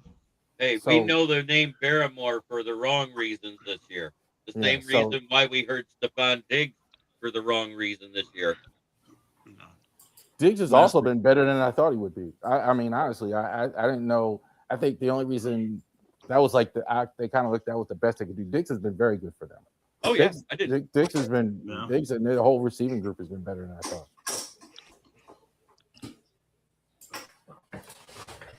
Okay. Go ahead, Dylan. Here's my trivia question. Drake Maye will be the second youngest quarterback to start a Super Bowl. Who's number 1? Patrick Mahomes? No. No, it's Marino. Ding, ding, ding. 1985 Super Bowl 19.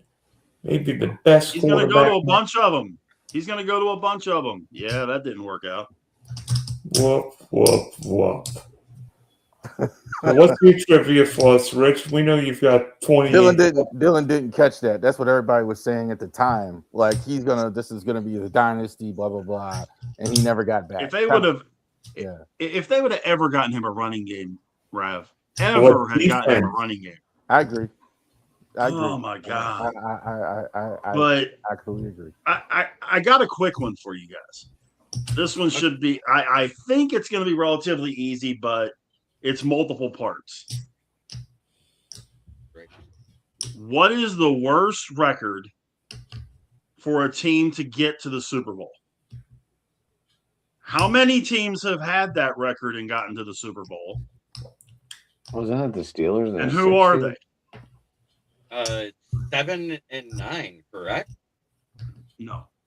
No. 2007. Who are the 2007 New York Football Giants at 9-7? Almost correct. Wasn't it the Steelers? No. When they got in as a 6 seed? No. Although they were involved in one of these.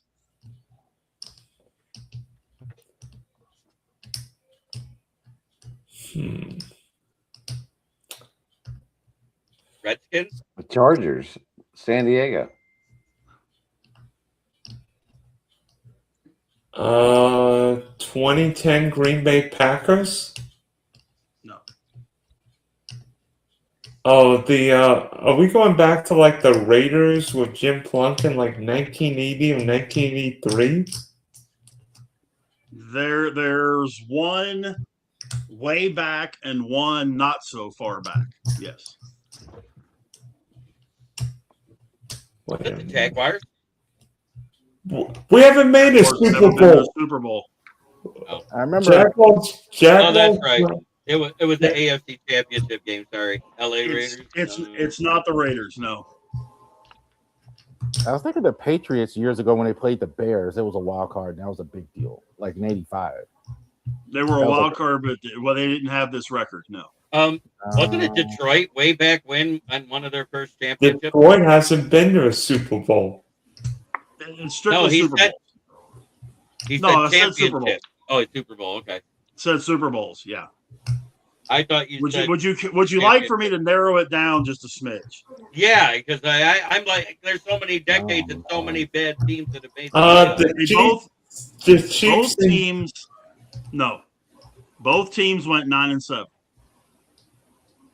Well, the Giants are one. Was it the Steelers? No. I know they got in as a 6 seed one year too. The Giants did it both years. They made the Super Bowl. They were 9-7. The Giants did. Dylan almost had one of them. He was super close to having one of them. Oh crap! The Giants Super Bowl, the 2011 Giants. The 2011 Giants were 9-7, and they were the only ones to win the Super Bowl. The other one made it and lost. Do the math, Adam. It's before your time. Before my time. It's before Dylan's time, it's before Evan's time, and it's before Adam's time. Was it the Baltimore Colts? No, sir. Yeah, you got to be going back that far if you're talking about before. It's not that far back. 70s. I don't care. Dallas Cowboys? No, sir. Is it in the 70s? Oh, who are the It is Minnesota Vikings? I will give it's in the 70s, yes. Who are the 1975 Minnesota Vikings? Huh? Who are the 1970 something Minnesota Vikings? No, sir. The 1979 Rams? Ding, ding, ding. We got a winner. This Ferragamo. The Rams in Super Bowl 14 and the Giants in, what was that? 36? Is that 40, right? 46. 46. My bad. By the way, yep. Wasn't that the fourth of the four for the Steelers? Yep. That was against one was hurt. Yep, because they beat the Vikings and they beat the Cowboys twice, and then they beat the Rams. 4 in 6 years. I gotta say this though, like, and I'm not trying to be mean, I'm really not, but they got to do something on Fox with Terry Bradshaw at this point, man. Yeah, he is bad. I mean, he's going to be 78 years old, man. I'm starting to think it's a Lee Corso thing. Yeah, and I'm glad that was the first thing that came to my mind. Like Lee Corso, like, you know, Lee Corso though was, he could still do his part. Terry's like not like making mistakes, man. Just rambling at times. And if you let Terry go, we're gonna be talking about and I don't wish this upon nobody, God forgive me, but if we let Terry go now, this time next year it's gonna be a John Madden video, but for Terry Bradshaw. For Terry Bradshaw. No, I agree with you 1,000,000%. Why do you guys say that? I know what you mean when you say it, but why do you say that he wouldn't survive without? He'll give up. He's already dealing with Parkinson. Yeah, he ain't got nothing else. He's fought cancer twice to get back to football. He's fought cancer twice and won to get back to football. If football gets taken away from him, if the NFL gets taken away from him, it's going to be I don't know that it's going to be within a year, but I think it'll be extremely difficult for him to continue fighting, continue. And I hate to say it. I do. I'm a Bradshaw guy, but I agree with Evan. As much as I don't want to, I agree with him. I really do. But you're right. Bradshaw has gotten pretty bad. Kind of like I said, Lee Corso-esque. Yeah. I'll tell you what. For how bad Terry Bradshaw is, Tony Romo's roast on CBS. No. Tony Romo is not good. Awful. Tony Romo's okay. He's not bad. Romo's awful.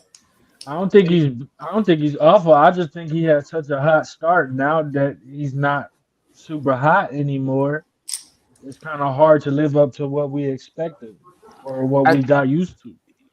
I don't think he's much different, except for I think he's clearly lost enthusiasm. He's clearly lost some enthusiasm. He doesn't seem as excited to be there. And like when he first started doing games, he had a tremendous amount of that. Now he doesn't look like he's got that. But if Tom you Brady's remember gotten much better too. I'm sorry, go ahead. If you remember right, when he first started, he was basically calling the play before it happened. Right. Mm-hmm. His first year, he was so amazing and they reeled him in on doing that.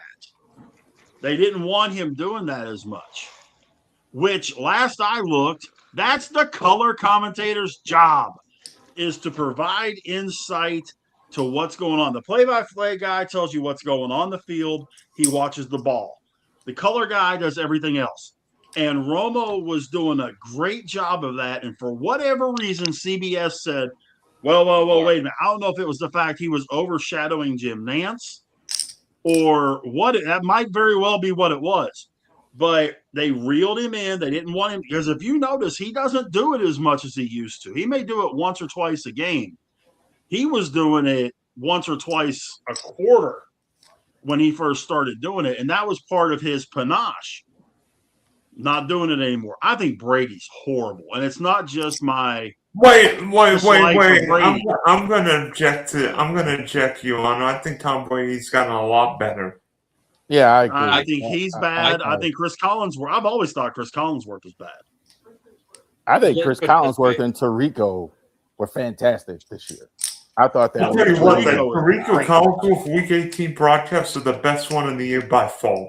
No questions asked. I think the problem with Collinsworth is he's really negative at times. I think that's the thing with him. He'll really just start being. I think he's actually calmed down compared to the way he used to be. I think Collins was bored about not doing another Mahomes Super Bowl, but he gets Patriots Seahawks for the second time. Tirico to me is the number one play-by-play guy out there. No. Number two is Kevin Harlan. What? Kevin Harlan No, is Kevin's fine. Kevin Harlan's Kevin amazing. Harlan, I can pay attention on the radio very well. And he paints the picture on the radio, but he still does it on TV also, so that if you're not watching that game on TV and you're working in the kitchen or whatever, you still see the picture, even though you're not watching the game on TV, but he still calls it the right way for TV. Kevin Harlan is unbelievable. He just doesn't have the experience that Tirico has, because he's only been doing this for like 20 years, and Tirico's been doing it for going on 40 now. I think Kevin Harlan's even better on basketball. That's not what we're talking about. But I think he's. Yeah. I kind of see him as a basketball announcer, kind of like Gus Johnson. It's kind of like saying him doing games. Kind of the same guy. Like, he's a better basketball announcer, but he's like fantastic. They're loud. You can hear them. Gus is really good on Like basketball. Nance is kind of like understated, and Joe Buck, and they're just kind of like Nance, like Harlan and Gus Johnson. Yeah, you could be in any room in the house and hear them. Joe Buck makes my ears bleed. He does. I call him Joe and Yeah, White, that too. and White Jay-Z. Just go look at Troy Aikman and Jay-Z's picture next to each other. They look like twins. Troy Boy was Al a Michaels really is still pretty good. too. Go ahead, I'm sorry. Michaels is good. I like Herb Street, Al but Michaels is in it too, though. I think Michaels is kind of rounding third, headed toward home. I don't think he's going to be doing it for much longer. I don't really see it with Michaels like I do like with like Pat Summerall or what's going on with Brett. I mean, Michaels still, to me, and I know how old he is, seems fine to me. Like on the mic. Oh no, I'm not saying he's losing Yeah. his touch or anything. I'm just saying Yeah. I think he's getting to that point. And I like Herbie. I think Herbie does a really good job on color. Better than I thought he was going to do. When I first heard it was going to be Michaels and Herb Street, I was like, okay, so he's going to drag Herb Street behind him. No, Herb Street actually does really good analysis of what's going on. I think he really does. That's just me, but I think he's really good. I've never really liked him a whole lot. Herb Street. I thought Herb Street and Boomer, they were the two. I just don't get it. Boomer Esiason was one I just. I meant. Oh, I thought you were mentioning Chris Berman, not Boomer Esiason. Sorry, but Boomer Esiason. He was. I thought he was okay on the NFL Today, but when they actually had him doing broadcast stuff like on the radio for Westwood One and all that, he is not good. Yeah, you're right. You're right, Raph. He wasn't very good. Chris on Berman, the CBS show, he was pretty good. Chris Berman and Bob Costas are probably the reason I'm even wanting to do any of this stuff. Like, I love one of us met Chris Berman. Did you really? It wasn't me. I've met him. I'll tell you what. By the way, true. I did get a. You remember the chant he made in the 90s when he said, "No one circles the wagons like the Buffalo Bills." No one circles the wagons like the Buffalo Bills. The one that when it came to baseball national, I always liked when they did Monday Night Baseball with Keith Jackson and Bob Uecker. Bob Uecker, man, God rest his soul. That guy's amazing. Yeah, man. But Keith Jackson, Keith Jackson's known for football. Let me tell you about Keith Jackson and all that kind of stuff. Okay, that's great. Because remember when Keith Jackson was the tight end for Oklahoma, and everybody gave him grief because it was all, let me tell you about that Keith Jackson, and everybody's like, why are you talking about yourself? No, that's not what. But he is really good. He was really good on baseball too, on Monday Night Baseball, because that was the only real national game. You had Monday night and Saturday afternoon when I was growing up, and I think the unpopular thing with Keith Jackson. I mean, I'm not saying this was me. I just think this is what they thought. Because he had a Southern accent, I think that's why he didn't ascend higher in broadcasting. I think you're right. He had a Southern draw and all that. I think there's always New York executives that didn't like that. I totally agree with you with Keith Jackson. Keith Jackson was kind of like we were saying with Harlan. You knew it when you hear it. You know, he was very competent in Granddaddy of them all. Dude, Carl And Ravitch. he called when he called that play-by-play, man. Ravitch is good on baseball. He's very good on baseball. I could listen to Monday him. night. You know where I think he really does a great job, and it gets completely overlooked is the Little League World Series. I think he does unbelievable work with that Little League World Series. And him and I'll think of his name in a minute. Tim Raines. Kyle, or no, Ben McDonald. I'm sorry, Ben McDonald. They do an unbelievable job on that Little League World Series. It's so good. I've met Rav a few times. Rav, when I was living in Eastern Pennsylvania, Carl Ravitch worked for the Harrisburg ABC Sports affiliate. Rich, I have a funny story to tell you. First year doing spring training, the Red Sox, 2019. I think that was when A-Rod, Jessica Mendoza, and Matt Vasco were doing Sunday Night Baseball. They were there, I think, for a Red Sox game. And one of my co-workers tried to follow A-Rod into the men's room, and the security guard said, "Nope." Wow. Jessica Mendoza is actually really good. If you ever really listen to her when they're doing Sunday night, when they used to do Sunday Night Baseball, because now it's on NBC and Peacock, Jessica Mendoza was actually really good.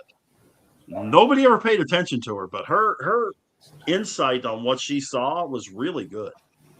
I know Costas is going to be working with them again. He's not going to be doing the play-by-play, but he's going to be working in the studios and all that with them. So that's good. Yeah. So I think that's good. I think it's Noah Eagle. What I heard. Yeah. I don't know what his dad is a whole lot better. Yeah. His dad's 100 times better. Ian Eagle is really good.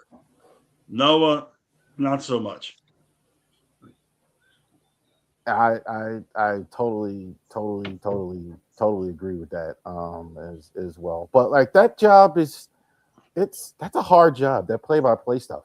I mean, there's a reason why they're giving Jim Nantz like $80 zillion and Joe Buck $80 zillion. There's a lot of people watching, and that's not easy. Football is the easiest to do, I think, of all the sports, though. It's more people watching. But baseball is very hard to do. Hockey is really hard. Voice of experience. Baseball is easier to do than football for one main reason. It's slower and more spread out. Football, everything is right here. So something can happen and you're not going to see it. Baseball, you've got the wide open field. If something does happen, you can pretty well narrow down what happened and all that. And it doesn't move nearly as quickly as football does. You can do a baseball broadcast by yourself and have it sound okay. It can sound good. You cannot do a football broadcast by yourself and make it sound good, because if you're trying to do play-by-play and analysis, it's bad. It sounded like shit when I did it. So yeah, I'm sorry, Rab, but I think baseball is much easier than football. I think I'm going to head out. Thanks for the discussion, Evan, and hopefully you don't bungle Cleveland's first round pick like you did Johnny Football back in the day. But hopefully the Browns get a coach soon. You know? And I think we played you guys this year. I think he's muted. Don't know it. I know we play the Jaguars in Tampa on the road. So you coming to Florida this year? I talked about it a little bit this morning. Oh, great. Oh, no. There'll be 80% Steelers fans at both games. Oh, fudge. Yeah, there probably will. They call it Duval. They kept saying it. I was like, Dylan, you taught me what Duval is. That's Duval County. It's like, why do they keep saying? No, it's Trevor County. Trevor County. Oh, they've changed the name now. No longer. No, because this year they have to play in Orlando while they build the stadium. No, that's next year, 22nd. All right, Evan, I know you just texted me and said you got to go. How do people get a hold of you? So you can find me at Brogdon Evan on Twitter. You can also find me at Talking Sports by the Lake and the UFL/XFL football 2020. What is it? 2020. Yeah, we gotta talk We gotta about that update one. it. We gotta The update it and schedule is talk about released. that stuff. But that's where you can find me. And I'm sad that Dylan left before I could say thank you for giving me Mason Graham and an extra pick and Tevin Campbell for Greg Newsome. So, but yeah, that's where you can find me. Had to take some time off. I greatly miss this crew, these guys. It's a great atmosphere here, and I can't wait to get the show back started up. But yeah, those are the places you can find me at the most right now. It's great to have you back, man. It's good to be back. Yeah, I had a question absolutely. about a question that I'm gonna ask before I get off of here. Are you guys interested in doing a first round mock and talking about each pick Yeah, for the Absolutely. NFL draft? I'm sure Yeah, I'm we're working gonna on get that one. now. Mock draft. yeah, I man. do a mock draft every day, all 7 rounds for Detroit. I'm Just trying for to get Detroit there. or for the whole league? Well, Detroit, I'll do one for the Jaguars and I'll do one for the Buccaneers because I write about both of them now for the roundtable.io. Okay. Yeah, I So did I a write first about round for everybody, but I haven't done past first round. Jeremy, just to let you know, I will not be there Thursday. I forgot to tell you. I'm going to the hockey game. Okay. Are you guys going to be able to be on tomorrow night or are you guys starting later again?